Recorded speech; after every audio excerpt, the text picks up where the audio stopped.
Esther chapter 9. On the 13th day of the 12th month, the month of Adar, the edict commanded by the king was to be carried out. On this day the enemies of the Jews had hoped to overpower them, but now the tables were turned, and the Jews got the upper hand over those who hated them. The Jews assembled in their cities, in all the provinces of King Xerxes, to attack those determined to destroy them. No one could stand against them, because the people of all the other nationalities were afraid of them. And all the nobles of the provinces, the satraps, the governors, and the king's administrators helped the Jews, because fear of Mordecai had seized them. Mordecai was prominent in the palace. His reputation spread throughout the provinces, and he became more and more powerful. The Jews struck down all their enemies with the sword, killing and destroying them, and they did what they pleased to those who hated them. In the citadel of Susa, the Jews killed and destroyed 500 men. They also killed Parshandata, Dalphon, Aspata, Poreta, Adaliah, Aridata, Parmashta, Arisai, Aridai, and Vaisata, the 10 sons of Haman, son of Hammedatha, the enemy of the Jews. But they did not lay their hands on the plunder. The number of those killed in the citadel of Susa was reported to the king that same day. The king said to Queen Esther, "The Jews have killed and destroyed 500 men, and the 10 sons of Haman in the citadel of Susa. What have they done in the rest of the king's provinces? Now, what is your petition? It will be given you. What is your request? It will also be granted." "If it pleases the king," Esther answered, "give the Jews in Susa permission to carry out this day's edict tomorrow also. And let Haman's 10 sons be impaled on poles." So the king commanded that this be done.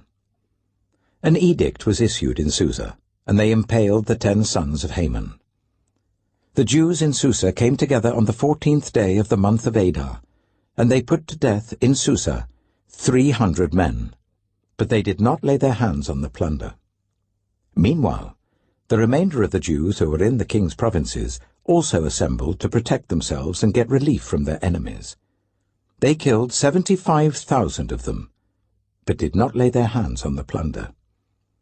This happened on the 13th day of the month of Adar, and on the 14th day they rested, and made it a day of feasting and joy.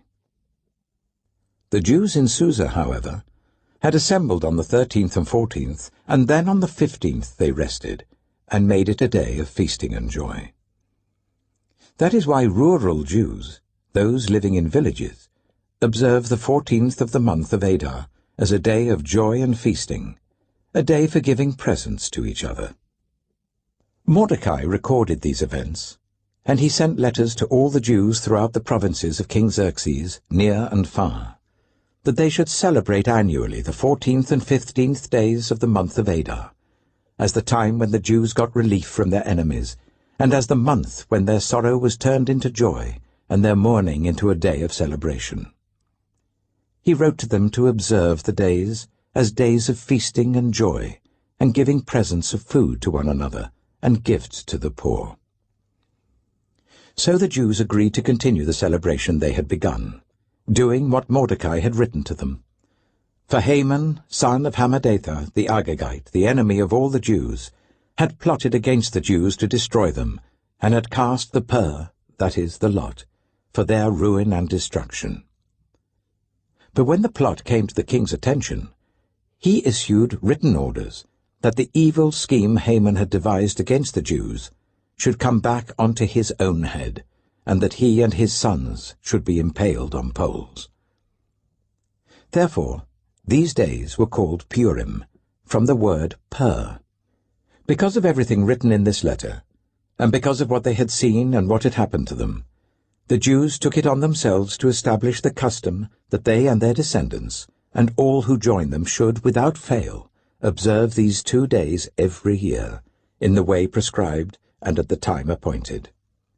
These days should be remembered and observed in every generation by every family, and in every province and in every city.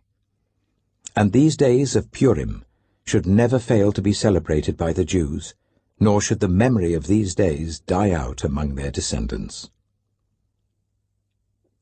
So Queen Esther, daughter of Abihail, along with Mordecai the Jew, wrote with full authority to confirm this second letter concerning Purim.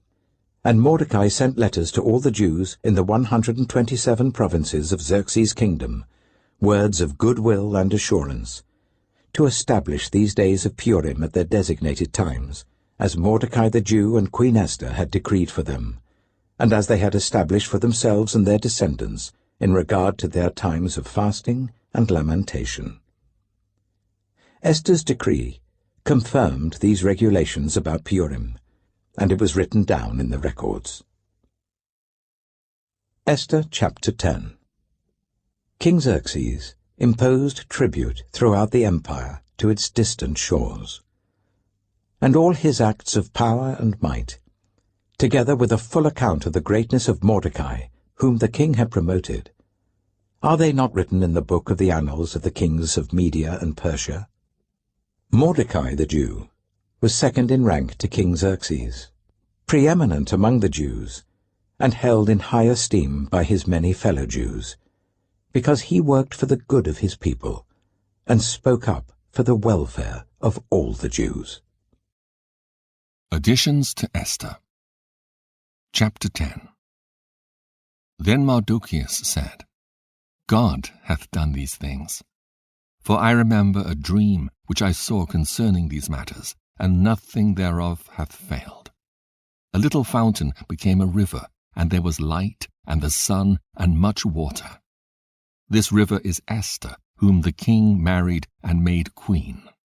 And the 2 dragons are I and Aman. And the nations were those that were assembled to destroy the name of the Jews.